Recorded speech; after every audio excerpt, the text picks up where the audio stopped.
Président, bonjour. Bonjour. Bienvenue dans l'Hérault, hier bienvenue dans le Gard. Oui, c'est ça. Est-ce que vous pouvez nous présenter un petit peu la Ligue Occitanie de handball?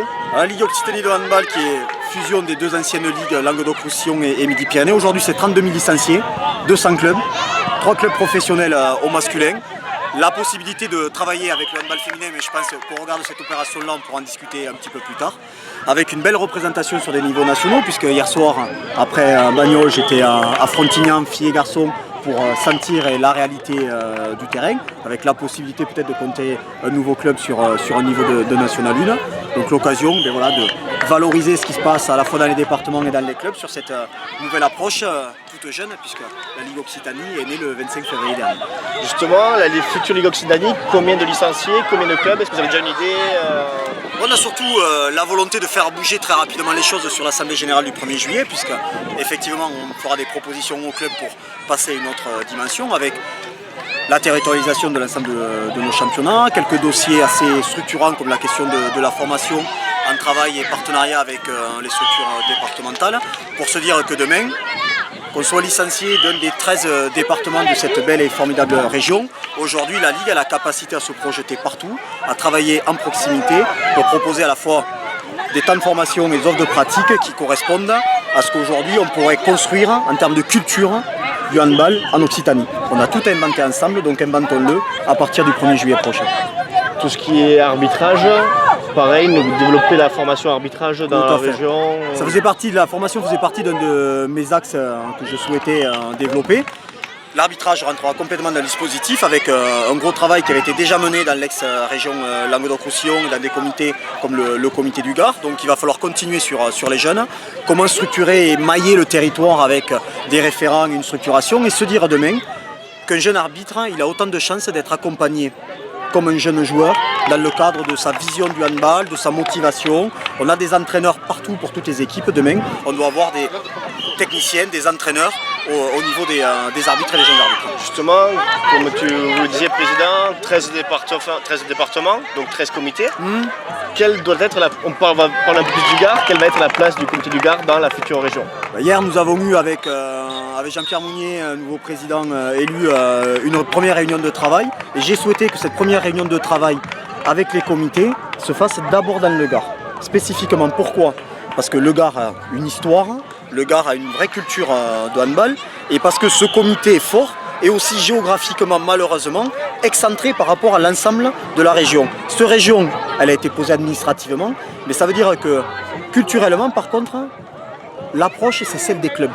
Et vu la structuration des clubs dans ce comité, il fallait nécessairement qu'on se projette avec l'ensemble des dossiers. On a eu 3h30 de réunion avec les dirigeants du comité, avec un représentant des salariés, et on a mis carte sur table.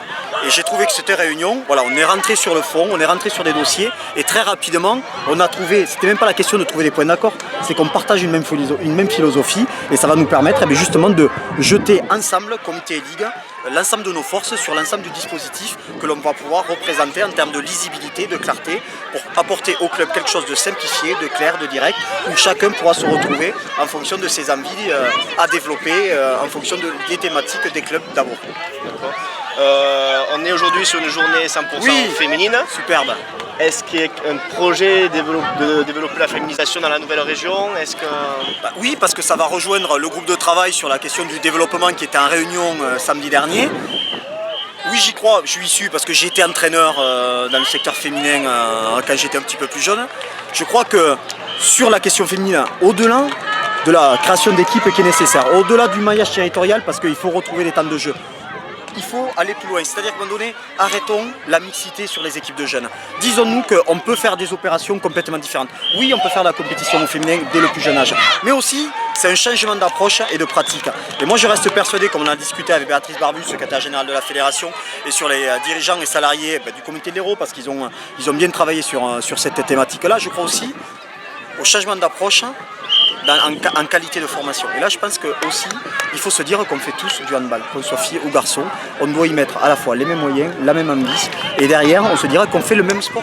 Et dans la mixité, c'est ça la force de la Fédération française de handball, en se disant que va y travailler. Je ne peux pas mettre un objectif aujourd'hui parce qu'on est sur une relation et sur une interview, mais si on peut se dire demain, on l'a réussi sur des questions statutaires au niveau du fonctionnement du conseil d'administration de la Ligue, qui est un conseil d'administration à parité, avec un bureau directeur à parité, mais à un moment donné, disons-nous que à 2020, ça va être compliqué, mais peut-être à 2024, avec peut-être les JO derrière, disons-nous qu'on soit le plus proche possible en termes de pratiquantes sur la parité dans notre sport sur cette Ligue Occitanie. Parfait. Et justement, dernier mot pour inciter les petits jeunes et les petites jeunes à pratiquer du handball.